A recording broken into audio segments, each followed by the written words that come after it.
I was just part of a leadership development workshop a couple of days ago where we were talking about vulnerability, authenticity, and most importantly, speaking up.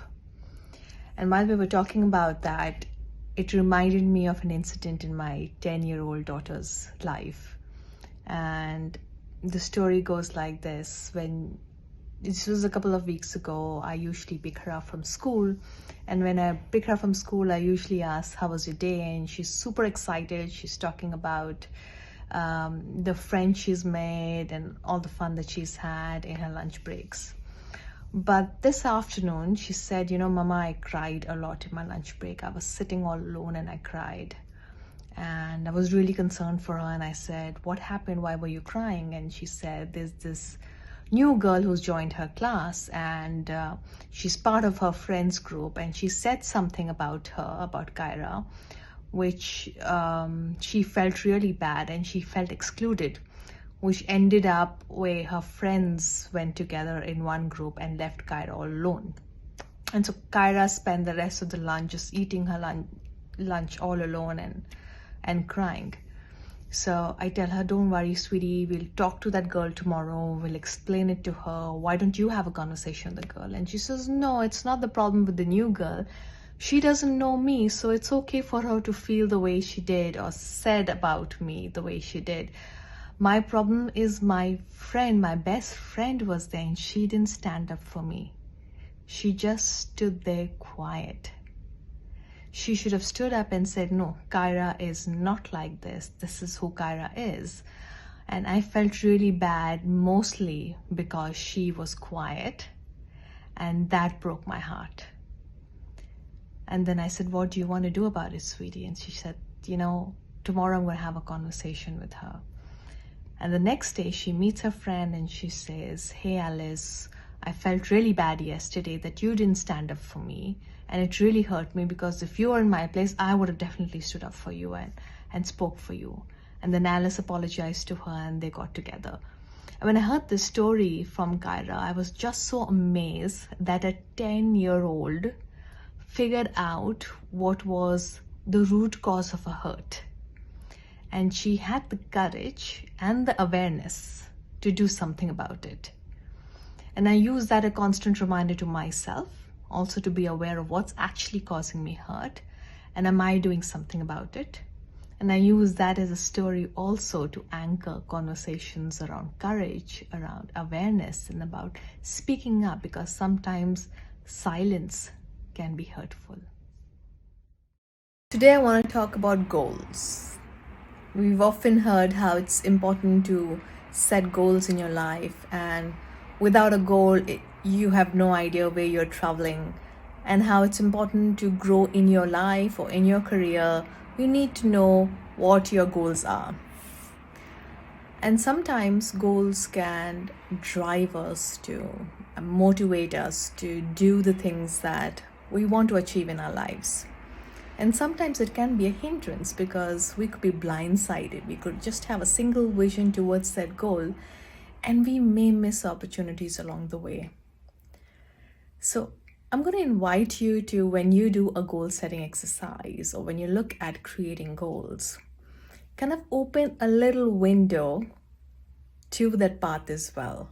And not just one, multiple windows as well. So as you're going towards a path, towards your goal, you also pause for a few moments to look around you, to probably look outside that window to see, are there other opportunities that are around me that I may be missing out in this pursuit of goal. So build that in your exercise. What are your periods of pause? What are your periods of self-reflection? What are your periods of realizing, what is this journey giving me? Am I also getting something in this journey towards the goal? Is it a journey that's fulfilling me, or is it a journey that's driving me crazy and I feel that I'll get joy when I reach the deadline? So take a pause and think about what goal setting exercise means for you and how you can tweak that a little bit so that you're able to live through the whole process of achieving your goal. I got introduced awareness, like I said, after I turned 30. The first 30 years, I was like a driftwood, just following people's advice and patterns that the world taught me. Um, that's awareness too. So for me, awareness is a state of knowing, um, or discovering something, discovering knowledge, or discovering something. And when I look at awareness, I look at the two kinds or the two ways to gain awareness. The first way is from the outside in, absorbing information from the world around us. We get a lot of awareness through education, through training sessions, learning programs, through mentors, through news, through what's happening around us. Um, but the second, more meaningful awareness for me comes from the inside out, where you create a space of calling that's deep within, where you need to cultivate it. You need to get into a space where you start receiving um, messages, or start knowing you or knowing yourself more than what the world is telling us. So, and then eventually I feel while we need to balance both, gaining awareness from the outside in, it's also important to stay tuned to what's happening inside and receiving that information and knowing who you truly are.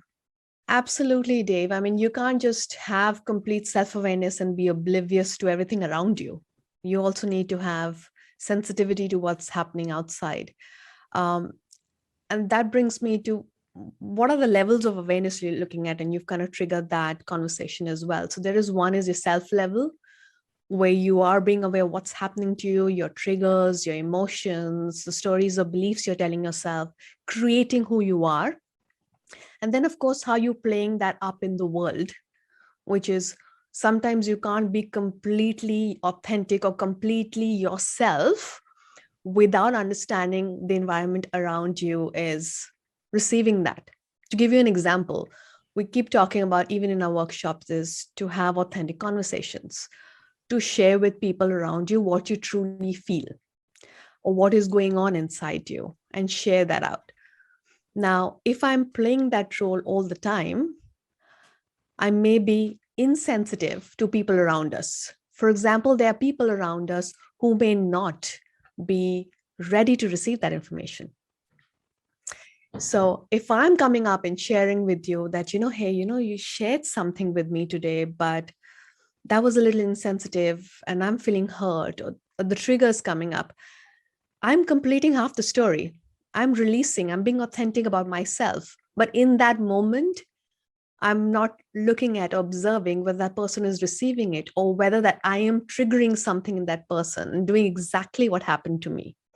So that level of awareness, and I think David, when we talk about social emotional intelligence, we look at the four quadrants of awareness of self, action, awareness of others, and then action. So it gets important in balancing that act. And what should I be sharing in the moment that serves the situation, that not just serves me, but serves the person I'm sharing it with. Hello, everyone. I'm getting a lot of messages on Instagram, on LinkedIn regarding how to stay positive, how to have a strong mindset, how to stay resilient in these times. And I don't have the perfect answers, and I've struggled with it myself as well. But I can share things that have worked for me and how keeping things really simple and straightforward has helped me in this journey. Number one for me is to look at what is my being state. Or when I say being state, it means what is happening inside me, what kind of self talks I'm having with myself, what kind of advice I'm allowing within me. What am I looking at? What am I listening at? What am I feeding inside? So when I do this, I consciously am aware that I look at things that are only making me stronger internally. So I'm watching videos that are positive, that reminds me of how strong I am, how I can create resilience within me. And then I have that talk within myself to call out that strong self, to remind myself that I'm much stronger than what's happening. That's the being part I work on initially before I start off anything.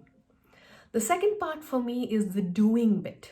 So once I set myself and having these discussions, said, yes, I'm stronger than this. I know it's overwhelming, it's overburdening. I don't think I'm strong enough. I just push myself through it. The doing bit helps me get that little achievement to get me through this whole process. And that is just breaking small tasks in the day, having small goals, keeping a checklist that if I complete these 3 checklists in the day, I'm going to feel good at the end of the day. So whether it's exercising, whether it's calling someone, whether it's helping someone out, doing a project, or if I'm looking for a job, say I'm applying to 10 companies today, or speak to 3 people who could give me advice on it, or pick up 1 learning course. So when I finish the day, I know that I get a sense of achievement, that I've done something for the day, I've not wasted it. And that little by little step helps me get off that zone. Because we'll always have bad days and we'll always have good days. And that is a natural process. So why not try and make more of good days and reduce those bad days by looking at what are we telling ourselves in our being self and what are we doing about it every day. So I hope this helps you and have a great day. I was coaching a leader last week on areas related to his vision not being bought into. People refuse to understand him, follow him. And as we were discussing these issues, we went deeper and we realized that it just didn't relate to people in his team, but it also related to family members, to other relationships, other acquaintances in his life, until we came down to the root problem, which was a sense of entitlement. He realized that in his growth of rags to riches, starting from the bottom to up, he developed a sense of entitlement. An entitlement that people should listen to his experiences because he made it. And with that sense of entitlement, created a lot of rift in relationships and caused a lot of stress in his life. It was a slow disease that he didn't realize was penetrating into his system, into his life, that caused all the stress in his life. And as we were working on his problems, that evening, I started reflecting on my own life. In where does this sense of entitlement live within me? And it was true, even I had those. I had those with some of my relationships. I expected people to love me the way I loved them. I expected my colleagues to give me what I give them. I expected some of my acquaintances to respect me for the journey I've made. And I realized that this sense of entitlement created a gap between me and that person and that relationship, and that we are not equals. And it was a slow disease that was eating into the goodness, the joyfulness of that relationship. And I want to leave you with this thought. Where is the sense of entitlement within you? Is it a small bit? Or is it really large? Is it for one person? Or is it for a particular situation in life? Can we pause and just introspect where it lives within us and how is it serving us? What would you like to do about it? Have a good day. Hello everyone. Today I'm going to talk about something we've all experienced and who knows may continue to experience, but something that we'll never get used to or be comfortable with. I'm talking about frustration. There are many instances when I think about frustration that I've gone through. In fact, months in a row that have led me to figure out what it is doing to me and where it's meant to take me. I remember a time about a decade ago where there was a long period of my life that I was frustrated in figuring out what I was meant to do, because it didn't bring me joy in my life, especially the work that I used to do. I got everything that I could have thought of in terms of salary, in terms of designation, in terms of exposure, but there was something missing. And that led to me a question in what was I meant to do. And because I couldn't find an answer for myself, it led to a lot of frustration, because it seemed to me that it was a dead end. But actually it wasn't. It wasn't a dead end at all. The frustration actually led me to a path to finding what my purpose was, finding what is my passion and follow that and create a brilliant career out of that for myself. And then along the years, I studied emotions and I studied frustration and realized it is actually a gift to be frustrated. So when a lot of people come and tell me that they're frustrated, the first thing I tell them is congratulations. It's a first step for you to realize what's coming up for you. They say the mother of all expectation is frustration. For me, I feel frustration is the mother of all change, lasting change. Because if you're not frustrated enough, you won't push yourself to get into the uncomfortable zone and make that change for yourself. So it's extremely important for change to happen, to have the right level of frustration to lead you to that direction. So what are you frustrated about today? What are things that frustrate you? What are questions that are not answered for you? Could that lead you to a new path? Could that lead you for a change that you've been waiting to happen? So think about that. Think about what are your top 2 frustrations and what is the expectation that the frustration is seeking from you in that. Have a good one. Okay, I'm going to give you a life formula right now, which will solve all your problems. It's called a 3x3x3 formula. Are you ready to receive it? Yes. Yeah.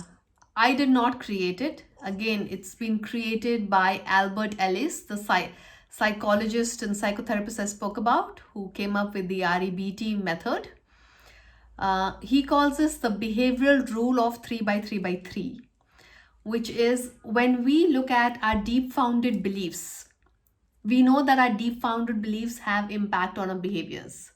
We are also aware of the fact that our beliefs are not based on our experiences, but rather on what we tell ourselves or what we make of those experiences. So in order to correct our behaviors, we have to change these beliefs. And exactly to your point, Shushma, it's how do we change these beliefs? Because we have these beliefs. So the thing is, we have to look at these beliefs and change it. And we need to start applying some filters to these irrational beliefs. Now, some beliefs are good. Like, I could be brought up with the belief system that if somebody asks for help, I should help. Or if somebody's needing for help, I should help. Have open door, be sensitive to people. Now, those beliefs are growth beliefs. They're helpful beliefs. They don't stop you from your growth or from somebody else's growth. But we are looking at irrational beliefs that we need to correct. And now, in order to correct those beliefs and our behaviors, we need to challenge them and apply what these filters are called 3x3. They're the 3 musts, the 3 insights, and the 3 acceptance. Now, before you get into the 3 acceptance, which is actually the key, we need to understand what these 3 musts are. And we all behave in different manners. We have different belief systems, but most of the beliefs that upset us are all variations of these 3 common irrational beliefs. All of us have these 3 coming in some variation or other that we feel we must have. So the first irrational belief that we carry is, I must do well and win the approval of others for my performance, or else I'm no good. The second irrational belief that we carry is, other people must treat me considerably, fairly, and kindly in exactly the same way I want them to treat me. If they don't, they are no good and they deserve to be punished. And the third one that we carry with us is, I must get what I want when I want it, and I must not get what I don't want It's terrible if I don't get what I want and I can't stand it. In the first belief, if we carry the first belief, it leads to anxiety, depression, shame, and guilt. Because we lose confidence in ourselves, we feel we are good for nothing if others don't approve of our performance. We fall into these emotions of anxiety, depression, shame, and guilt. Why am I calling these emotions out? I'm calling these emotions out because, like I said, emotions are a barometer.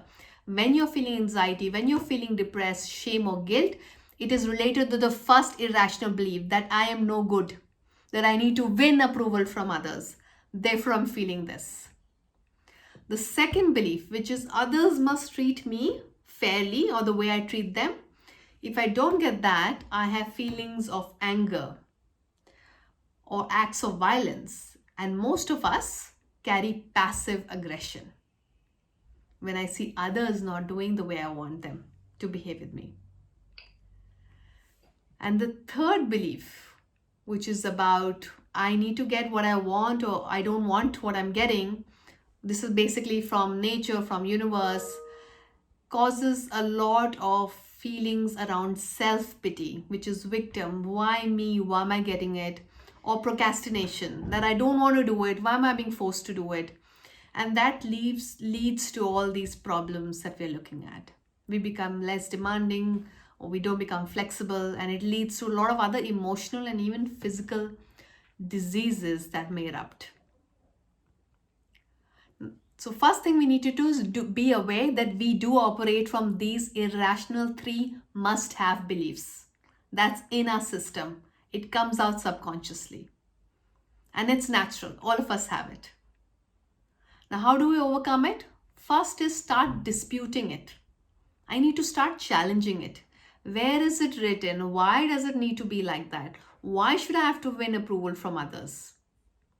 And that's where the 3 insights, the next step comes, the 3 insights of how to overcome these 3 musts, which is we don't get upset, but we upset ourselves by holding on to inflexible beliefs.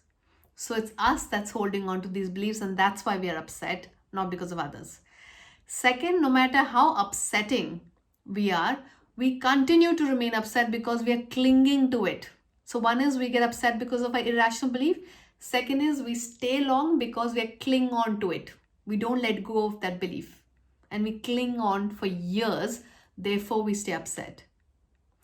And the third way to get better, and the only way to get out of it, is practice, practice, practice.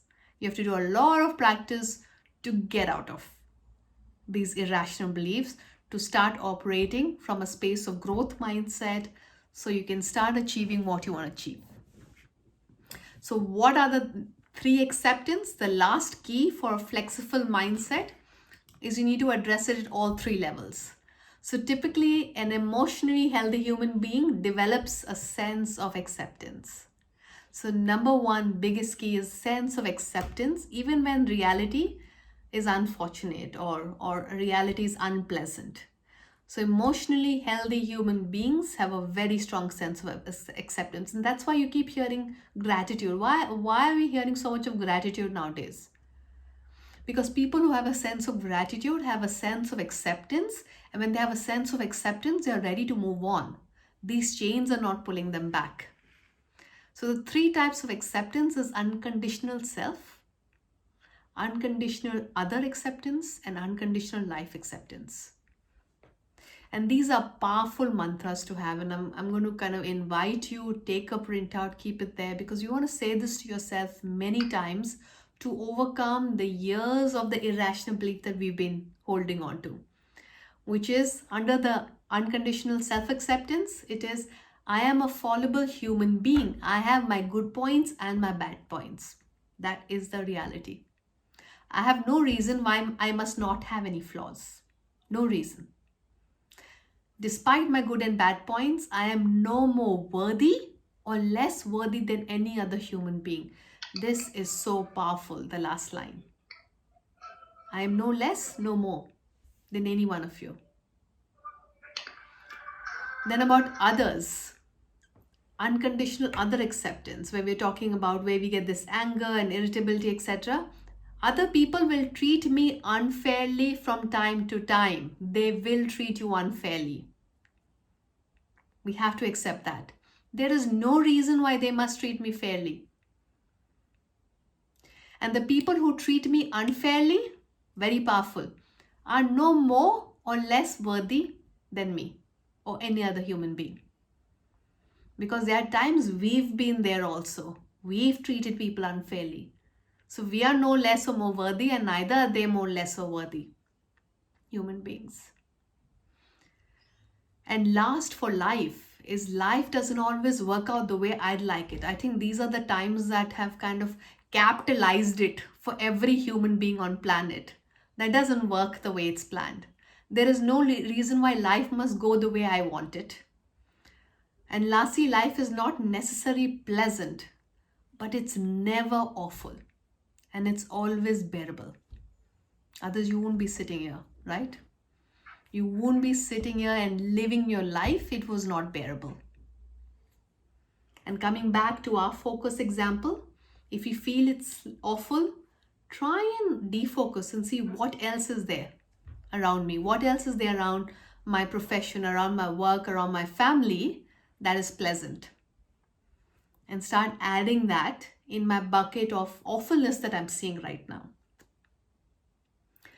So as we practice these new beliefs, they will start overriding the 3 must beliefs that you want to override. That is stopping our growth.